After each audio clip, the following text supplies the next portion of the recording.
prodi ilmu hukum itu bisa jawab yang kasus yang ketiga nih. Rata-rata mereka menjawab normatif. Rata-rata mereka menjawab normatif. Ini Bu Despa bisa menjawab dengan betul dengan argumentasi yang betul. Iya, Bu. Iya, betul. Itu memang pendekatan yuridis sosiologi. Ya. Pendekatan itu dipakai oleh hakim ini dalam memutus perkara Bu Minah ini, ya, dengan melihat latar belakang Bu Minah ini. Sudah tua, miskin, dan hanya mencuri 3 buah coklat.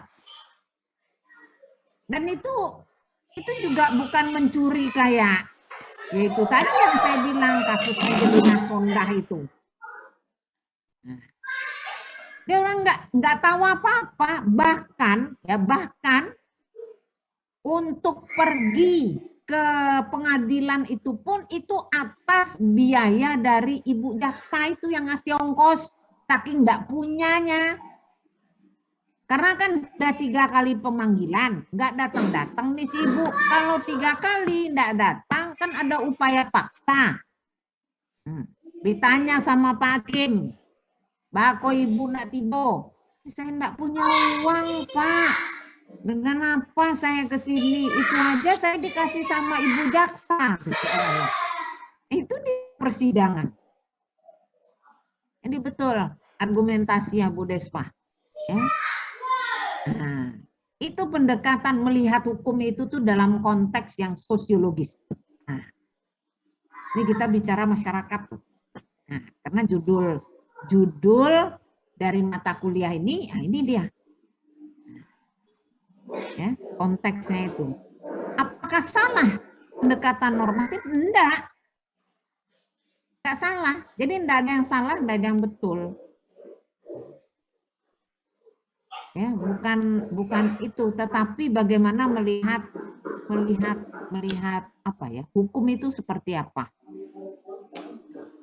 Kalau orang jaksa kayak kemarin itu, ya, menerapkan KUHP atau menerapkan undang-undang KDRT itu pakai kacamata normatif. Pokoknya, ya, yang namanya itu kekerasan dalam rumah tangga itu kan juga verbal, itu kan juga termasuk. Tetapi tidak mikir itu jaksa itu. Verbal ini dalam konteks apa? Betul. KDRT itu tidak hanya secara fisik, tetapi verbal, ucapan pun itu memang bisa dimasukkan pasal ini dalam undang-undang KDRT. Tapi dia lupa ini, bukan lupa ya, saya pikir enggak ini juga dia memahami pasal itu. Tidak lebih luas. Jadi pakai kacamata kuda ini jaksanya itu melihat pasal di dalam undang-undang KDRT itu. Itu betul ya, kalau dalam konteksnya laki-laki mabuk pulang dalam keadaan mabuk, lalu ditegur sama istrinya dan si istri ngomel, terus dimasukkan pasal KDRT itu, coba. Ya. Nah, itu dia maksud saya. Ya, jadi dalam melihat hukum itu dengan 2 pendekatan itu tadi. Ya. Kadang-kala begini, kalau dalam kasus-kasus tindak pidana korupsi ya, ngelesnya itu para pengacara-pengacara yang membela koruptor-koruptor ini di hadapan majelis hakim itu, ya, kan menjadi terdakwa nih. Hakim yang mulia, ya, berhubung terdakwa ya, sudah mengakui perbuatannya dan sudah mengembalikan uang negara, berarti kami mohon pada yang mulia untuk tidak menerapkan pasal sekian ya, undang-undang junto sekian terhadap terdakwa. Karena uang negara tersebut sudah dikembalikan kepada KPK. Nah, itu ngelesnya itu. Dia pikir uang yang sudah dikorupsi itu terus sudah dikembalikan ke KPK, terus hilang masalah hukumnya. Enggak bisa. Lah di balian kepeng tuh enggak dosa korupsi leh. Mana bisa? Itu kan apa namanya tuh argumentasi gila kalau menurut saya itu para pengacara itu sering gitu. Ya, di pengadilan begitu pengacara-pengacara itu untuk membela kliennya. Dengan alasan katanya kalau uang yang dikorupsi itu, uang negara itu sudah dikembalikan ke KPK. Nah, berarti kan nggak ada lagi dong uang negara yang dia korupsi karena sudah dia kembalikan. Nah, terus kalau sudah dikembalikan, lalu perkaranya hilang, hapus. Oh, enak sekali. Ya. Nah, mungkin ada pertanyaan ini dari Bapak Ibu, silakan. Ini masih kita bicara mengenai konsepsi hukum dan masyarakat. Ya. Karena kan kita bicara nanti nih hukum masyarakat mana masyarakat pesisir. Ya, silakan kalau ada yang mau ditanyakan silakan. Mohon izin Ibu. Ya boleh. Bu sebenarnya bukan masyarakat, mungkin lebih ke di kelautannya ya Ibu. Jadi kan sekarang nih ada terkait Undang-Undang Cipta Kerja Bu. Nah sekarang ini kan tentang Undang-Undang Cipta Kerja ini kan berkaitan juga dengan sektor kelautan, termasuk yang terkena itu dalam objek pengaturan di dalam undang-undang itu ya Bu ya. Nah beberapa waktu lalu tuh diputuskan bahwa undang-undang tersebut tuh ada yang tidak sesuai sehingga harus diperbaiki maksimal 2 tahun. Jika tidak maka aturan lama berlaku kembali. Terus pertanyaannya terkait aturan turunannya yang sudah operasional Ibu. Aturan tersebut dihentikan juga sebagai aturan hukum sambil menunggu perbaikan. Terus yang sebenarnya terjadi, kenapa dia diputuskan untuk dihentikan, ditangguhkan gitu. Makasih Ibu. Ya, baik. Nah, berarti ngikutin juga ya perkembangannya ya ini Bu Nadia ya. Ini juga dalam pembahasan kami ya di komunitas dosen-dosen ilmu perundang-undangan ya. Dengan keluarnya putusan dari Mahkamah Konstitusi ya yang menetapkan bahwa Undang-Undang Ciptaker itu inkonstitusional. Itu poin pertama. Ya. Undang-Undang Ciptaker ini inkonstitusional, ya berarti kan melanggar Undang-Undang Dasar 45, ya, melanggar Undang-Undang Dasar 45, sehingga ya, yang pertama harus dilakukan perbaikan, ya perbaikan ini dalam waktu jangka 2 tahun, ya, jangka waktu 2 tahun, ya. Kalau tidak diperbaiki, ya, nah ini maka pada batal demi hukum. Itu Undang-Undang Ciptaker itu. Tidak boleh berlaku. Kalau enggak juga dalam batas waktu yang ditentukan ini. Nah, yang catatan kedua dari Mahkamah Konstitusi adalah segala bentuk peraturan pelaksana itu dipending. Ya, tidak boleh dibuat ya, selama belum diperbaiki. Atau yang kini kok Bu yang masih berlaku. Tapi dengan catatan 2 itu tadi. Ini Undang-Undang Ciptakernya masih berlaku Bu, masih. Panjang itu tadi dikasih waktu dalam jangka waktu 2 tahun. Untuk memperbaiki. Karena ini sudah inkonstitusional, melanggar Undang-Undang Dasar 45. Karena kewenangan daripada Mahkamah Konstitusi adalah menguji ya, apakah undang-undang itu bertentangan dengan Undang-Undang Dasar 45. Itu kewenangan Mahkamah Konstitusi. Ya, menguji apakah undang-undang bertentangan dengan Undang-Undang Dasar 45. Maka diputuskan itu tadi, menetapkan bahwa Undang-Undang Ciptaker itu inkonstitusional. Ya, sepanjang dia dikasih waktu 2 tahun tadi.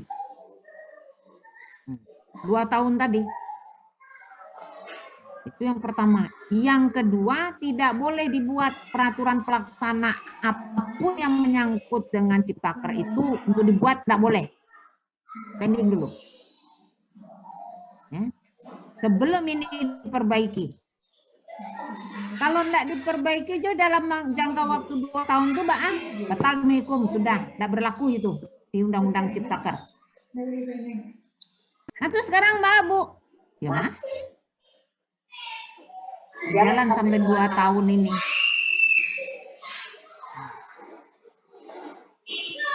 Bu Nadia. Berarti untuk aturan turunannya juga dalam 2 tahun ini masih Tidak boleh, tidak boleh. Begitu putusan Mahkamah Konstitusi kemarin keluar, ya segala bentuk itu kan aturan pelaksana itu kan aturan turunannya itu tidak boleh dibuat. Ya batal demi hukum itu sudah, tidak boleh dibuat.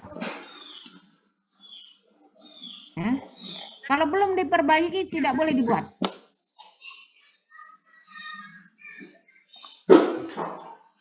Itu dia.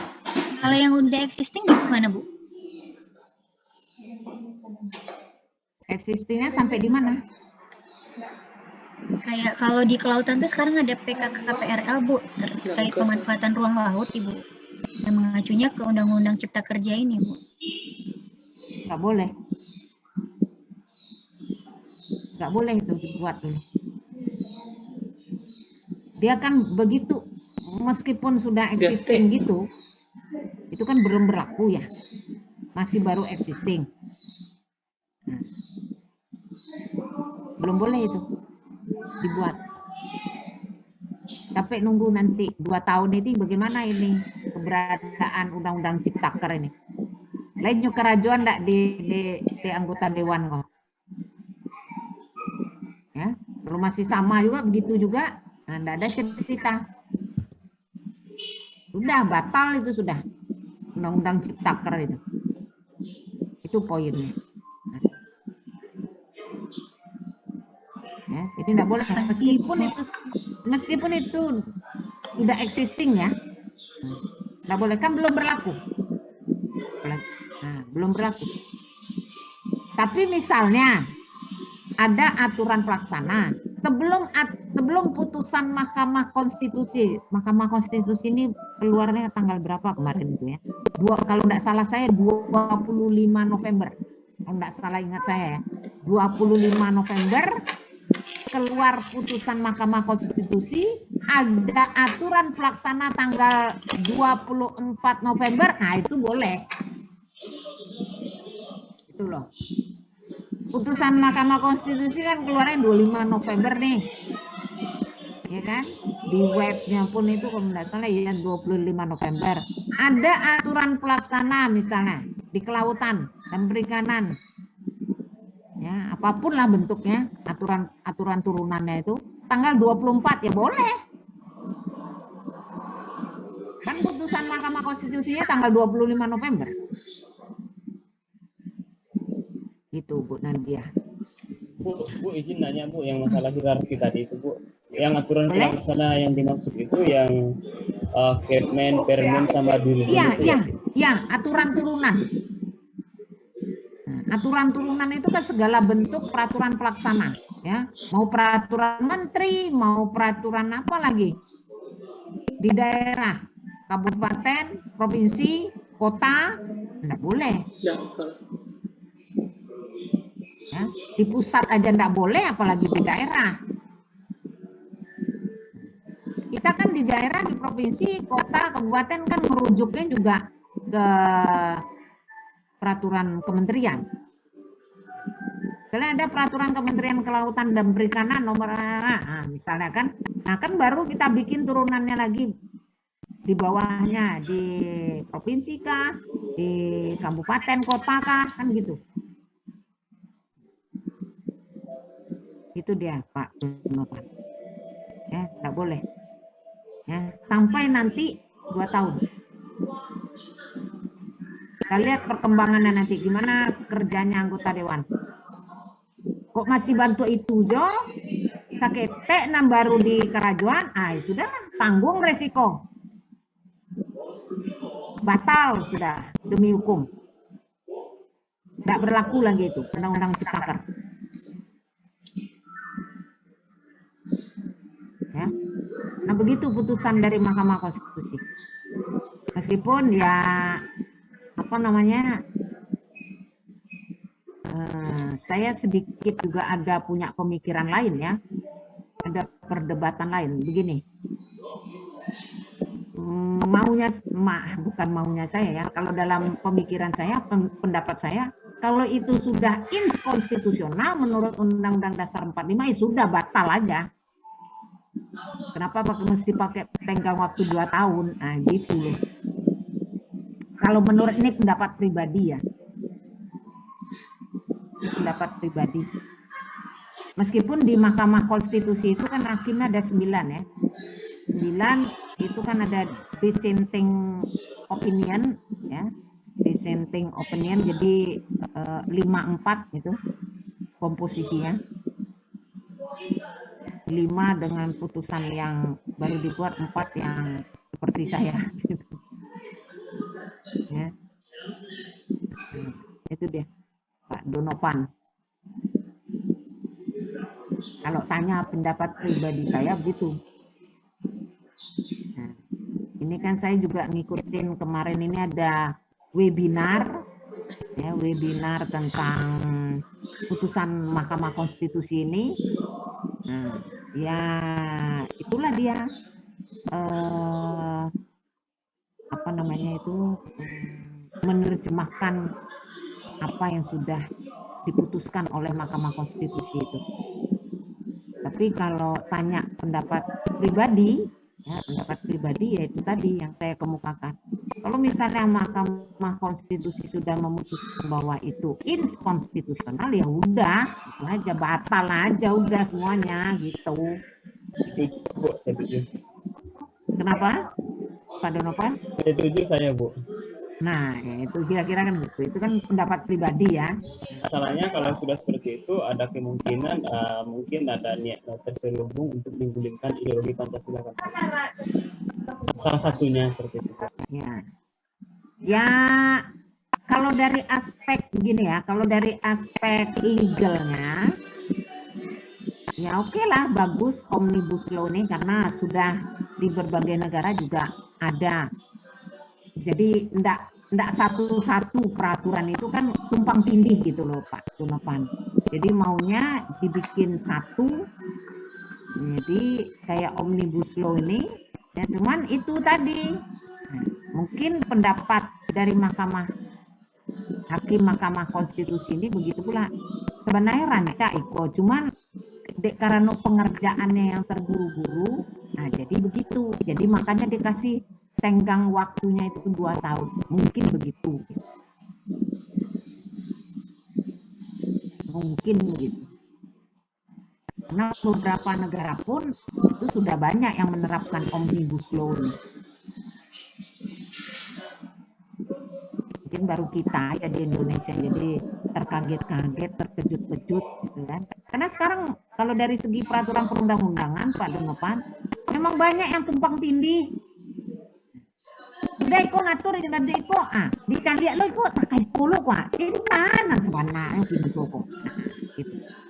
Jadi kalau dijadikan satu kayak Omnibus Law ini, mungkin ada bagusnya di situ. Jadi tidak tumpang tindih. Misalnya mengenai kelautan dan perikanan, mana-mana aja peraturannya lah di sisi habis itu kan, ikonnya. Ya, bagian apa lagi? BUMN, ya BUMN. Nah, mana aja nih peraturan mengenai ini? Cilik lo. Jadi satu bagian meskipun itu banyak gitu. Ibu sendiri sampai pusing. Baru berapa? Ibu ngaku aja terus terang. Belum ada sampai habis ibu baca itu sampai 1000 halaman sekian itu. Sakit kepala dibeknya. Nah, ujung-ujungnya gitulah putusannya Mahkamah Konstitusi. Oke, Pak Donovan, Bu Nadia, ada lagi? Ya, Bu, terima kasih, Bu. Bu, Ya. mohon izin nanya lagi boleh ya, Bu? Boleh. Kebetulan nih ini lagi dibahas juga ini, Bu. Jadi kan ada nih, Bu, ada peraturan pemerintah nomor 5 tahun 2021 terkait penyelenggaraan perizinan penyelenggaraan perizinan berusaha berbasis risiko, Ibu. Nah, ini kan PP ini ditetapkan di tanggal 2 Februari 2021. Nah, ini merupakan turunan dari si Undang-Undang UCK tadi ya, Bu ya. Tadi itu ada maksudnya ini nih akan direvisi, ada usulan untuk merevisi itu. Apakah kalau Ibu tadi kan sampaikan kalau sebelum tanggal 25 November putusan MK itu dia tidak bisa dibuat ya, Bu ya. Nah, kalau merevisi itu gimana ya, Bu? Kalau sebelum tanggal 25 November, kalau itu sudah diundangkan, itu udah sah kan, berlaku dia. Ya, Bu, benar, Bu. Nah, udah diundangkan dia berlaku. Tanggal 24 November, tanggal 25 keluar putusan berlaku itu. Ya. Nah, kalau itu merevisi, itu pun juga enggak boleh. Merevisi pun juga enggak boleh. Induknya harus sah dulu ya, Bu. Iya, merevisi itu kan harus ada rujukannya. Merevisi itu kan istilah bahasa hukum itu kan perubahan. Nah, perubahan misalnya peraturan apa misalnya nomor sekian bla bla bla di kabupaten apa misalnya. Itu revisi itu perubahan dari peraturan sekian kan. Memang kalau perubahan nama aja perubahan. Kalau perubahan itu kan hanya bisa menghapus satu pasal, bisa menambah, bisa mengurangi, kan begitu kalau perubahan. Bisa menambah ayatnya saja, bisa menambah pasalnya aja, bisa mengurangi pasalnya, bisa mengurangi ayatnya. Nah itu meskipun itu perubahan atau revisi tadi istilahnya Bu Nadia, itu kan mesti ada rujukannya. Sedangkan rujukannya itu di stop dulu.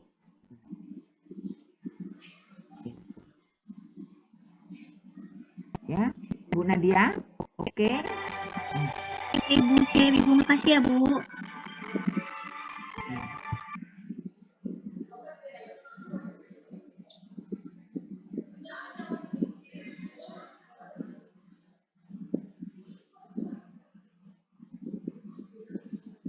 Oke, Bu Nadia, bisa ya dipahami ya? Oke, Ibu, makasih Ibu. Ya, sama-sama. Ini nih, tunggu dulu. Ini berhubung sudah jam 6 lewat ya. Ada yang baru nggak ya ini? Ada yang baru nggak ya? Tunggu dulu. Untung saya catat ini kemarin ini nama-namanya karena dari Kamis kemarin itu kan ada bermasalah nih di portal ya. Tunggu dulu. Ada yang baru kemarin tidak datang. Siapa ya? Ini tunggu dulu. Tunggu ya satu-satu ya. Bu Despa ada. Bu Despa tadi ada kan? Ada, Pak Bu. Dono, ya Pak Donovan. Bu Nadia. Nadia ada. Pak Toguan ada. Bu Febri Tanjung ada. Febri Tanjung mana ini? Tadi ada loh. Keluar Bu jaringannya, Bu. Oh ya jaringan. Ada di WA, Bu. Arif Budiman, Pak Firdaus, Bu Lirana, ini Pak Pauni Sababalat. Hari ini tidak datang, Bu. Cuma tadi ada pesan lagi bikin dan tidak ada sinyal, Bu. Oh iya. terus Bu Emilia, Bu Ifatul Ilmi, terus siapa lagi ya? Oh ini Bu Nela ya, yang baru ya. Iya Bu, lewat Bu. Minggu kemarin Nela. tidak hadir Bu. Nela Abdika Samri Bu. Gamri. Oh ya. Ini Bu Nela ini gimana, di dinas mana? Di DPRD provinsi Bu, DPRD provinsi di Komisi 2 Bu. Sumbar di Bu. Sumbar. Di Sumbar. Iya Sumbar. Iya Sumbar Bu. Oh iya. S1 di mana, Bu Nela? S1-nya di Dokter Hewan Udayana Bu. Oh, dokter hewan.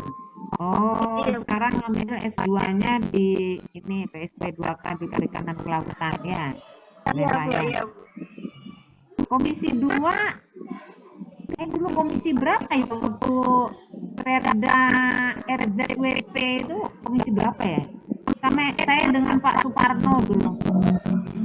Komisi berapa ya, saya lupa juga, itu yang membidangi apa kelautan dan perikanan itu Komisi 2 berapa Bu. ya? Komisi 2 Bu. Bu Nela kok nggak ada? Kamu saya enggak ya? Nah, saya baru Desember 2020 Bu. Oh, Desember 2020. Iya Bu. Oh, saya sama Pak Suparno itu dari 2017. 2017. Belum ya, Bu Nela ya? Belum Bu.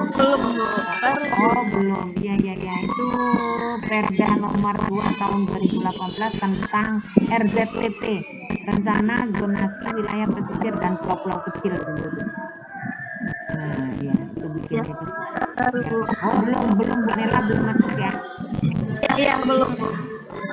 Baik. Ini jangan lupa ya, nanti pilihan yang terakhir untuk ujian akhir semester, mungkin Bu Nela belum baru tahu ya, bikin makalah paling sedikit 10, paling banyak 15 dengan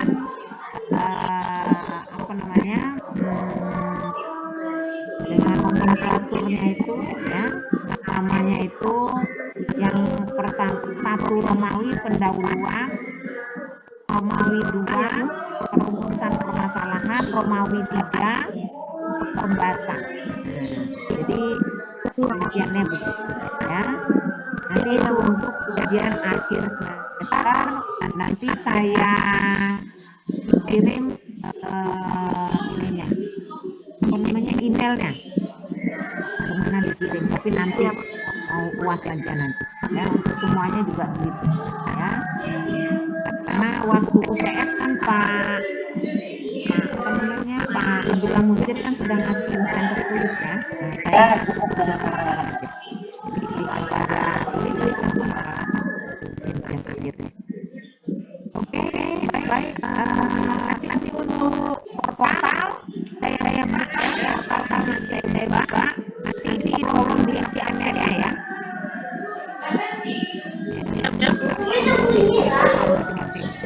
Baik. Hari ini yang bukan nanti lihat hari ini. Terima kasih terlihat panjangnya.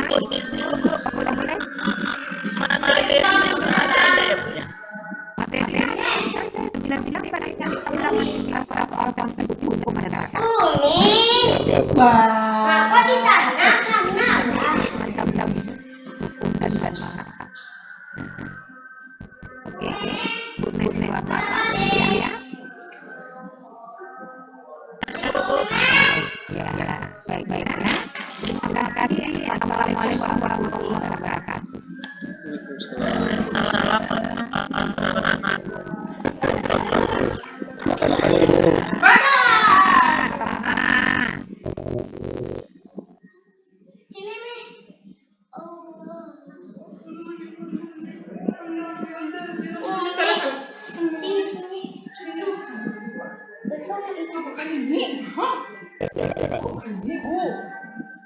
Coba.